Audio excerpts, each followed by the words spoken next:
تصور کن یه دستیار داشته باشی که هیچ وقت نمیخوابه، خسته نمیشه و تقریبا هر لحظه آماده کمکه. برات ایمیل مینویسه، درس توضیح میده، برنامه سفر میچینه، تولید محتوا میکنه، کد مینویسه، فایلاتو تحلیل میکنه و حتی باهات صحبت میکنه. شاید عجیب به نظر برسه، ولی میلیون ها نفر هر روز از چنین ابزاری استفاده میکنن.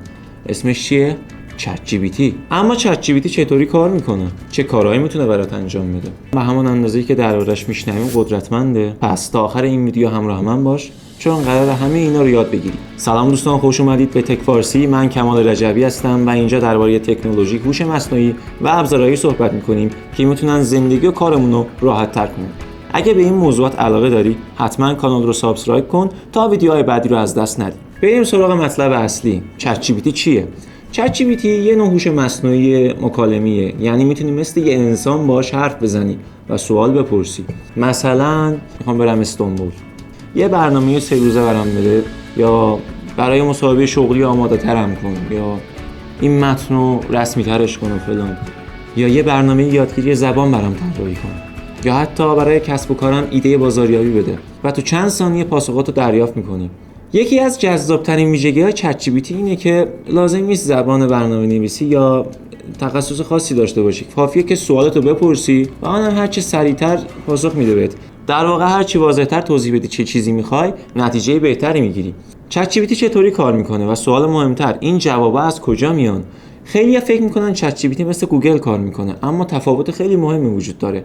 گوگل معمولاً لینک و منابع پیدا می‌کنه، اما چت جی پی تی پاسخ تولید می‌کنه. چت جی پی تی روی حجم‌های بسیار بزرگی از متن آموزش دیده و یاد گرفته چطور پاسخ‌های طبیعی و منسجم تولید کنه. مثلا اگه بگی 5 تا ایده برای کافی شاپ بهم بده، تو چند ثانیه چندین ایده مختلف بهت پیشنهاد میکنه.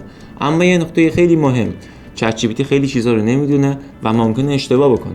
شاید بپرسید چرا از گوگل استفاده نکنیم؟ فرض کن میخوای زبان انگلیسی یاد بگیری. گوگل احتمالاً 10 ها مقاله و وبسایت مختلف پیدا میکنه برات، اما چت جی پی تی میتونه تو همون لحظه یه برنامه شخصی سازی شده برات طراحی کنه. به همین دلیل خیلی از افراد از گوگل برای پیدا کردن منابع و برای تحلیل و یادگیری و انجام خیلی کارا از چت جی پی تی استفاده میکنن. در واقع این دو ابزار رقیب کامل هم نیستن و میتونن کنار همدیگه استفاده بشن.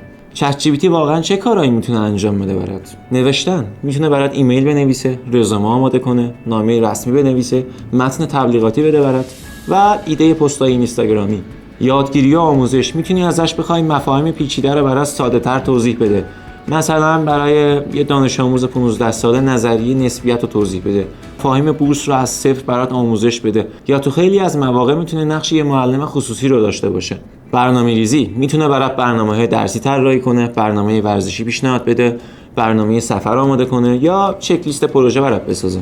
اگه برنامه‌نویس باشی، میتونه برات برنامه‌نویسی بکنه، برات کد بنویسه، خطاها رو پیدا کنه، الگوریتم‌ها رو توضیح بده یا تو یادگیری زبان‌های برنامه‌نویسی بهت کمک کنه. تحلیل فایل‌ها، عکس، ورد، پی دی اف، اکسل، میتونی ازش بخوای خلاصه نویسی برات بکنه، اطلاعات مهم رو برات استخراج کنه، نمودارها رو توضیح بده یا داده ها رو تحلیل کنه. تحلیل تصویر فقط ساختن تصویر نیست، میتونی یه عکس براش بفرستی و بگی این عکس چی رو نشون میده، یا این خطا روی لپتاپ چیه، یا یه متنی رو برات کپی کنه یا جدا کنه. ساخت تصویر، یکی از جذاب‌ترین قابلیت‌ها اینه که میتونه از روی توضیحات متنی برات تصویر تولید کنه. مثلا یه ربات آینده نگر تو خیابون‌های تهران، یا مثلا یه پسری که داره خورشید رو نگاه میکنه. مکالمه صوتی، با چت جی پی تی میتونی صحبت کنی، سوالاتتو بپرسی و پاسخ‌ها رو به صورت صوتی دریافت کنی. حتی میتونی صدای مورد علاقت خودت انتخاب کنی، یا میتونی تغییر سبک و شخصیت‌ها رو به سوالاتت بدی. مثلا مثل یه معلم برام توضیح بده، یا مثل یه مدیر کسب و کار برام توضیح بده، یا برام یه مربی زبان باش، برام تمرین بده. نحوه پاسخ‌دهی خودشو با نقش مورد نظر تطبیق می‌کنی. ادامه مکالمه و حافظه گفتگو، اینکه مکالمه رو دنبال می‌کنی. مثلا اگه گفتی یه برنامه سفر برای استانبول بهم بده، بعدش بگی ارزون‌ترش کن، یا بگی مناسب خانواده باشه، بهش رستوران‌های خوبم اضافه کن. لازم نیست هر بار همه چی از اول بهش توضیح بدی. همین موضوع باعث میشه کار کردن باهاش خیلی طبیعی‌تر از یه موتور جستجوی ساده باشه. مهمترین نکته اینه که کیفیت پاسخ‌ها تا حد زیادی به کیفیت سوال شما بستگی داره. مثلا یه سوال ضعیف اینطوریه: برام یه برنامه ورزشی بده. یا اینطوری بگیم برای یه فرد 30 ساله با هدف کاهش وزن یه برنامه ورزشی 3 ماهه طراحی کن. که هفته‌ای 4 روز قابل اجرا باشه. هرچی جزئیات بیشتری ارائه بدی، معمولا پاسخ‌های دقیق‌تر و کاربردی‌تری دریافت می‌کنی. یکی از سوالایی که خیلی پرسیده میشه برای استفاده از چت جی پی تی باید پول پرداخت کنیم؟ خبر خوب اینه که نه. نسخه رایگان برای اکثر کاربران کاملا کافی و کاربردیه. اگه هدفت پرسیدن سوال، یادگیری، ترجمه و تولید محتوا یا برنامه‌ریزی یا کمک تو درس و کاره، احتمالاً نسخه رایگان کارتو راه بندازه. من همیشه پیشنهاد میکنم که اول با نسخه رایگان شروع کنید. اگه بعد از مدتی احساس کردید که زیاد ازش استفاده میکنید یا به قابلیت‌های پیشرفته‌تری نیاز دارید، اون موقع میتونید برید سراغ نسخه‌های پولی. در حال حاضر اشتراک چت جی پی تی پلاس حدود $20 تو ماهه و امکاناتایی مثل محدودیت‌های بالاتر، دسترسی بیشتر به مدل‌های پیشرفته، پاسخدهی سریعتر و قابلیت‌های پیشرفته‌تر بهت ارائه میده. اما واقعا برای شروع نیازی نیست هزینه‌ای پرداخت کنی. بیشتر کاربران تازه کار میتونن ماها از نسخه رایگان استفاده کنن و بهره ببرن. محدودیت‌ها و نکات امنیتی. چت جی پی تی گاهن کامل نیست، اشتباه میکنه، گاهن اطلاعات نادرستی بهت میده و هر از گاهی پاسخهایی که تولید میکنی نیاز دارن که بررسی بشن، مثل نکات پزشکی و حقوقی یا مالی.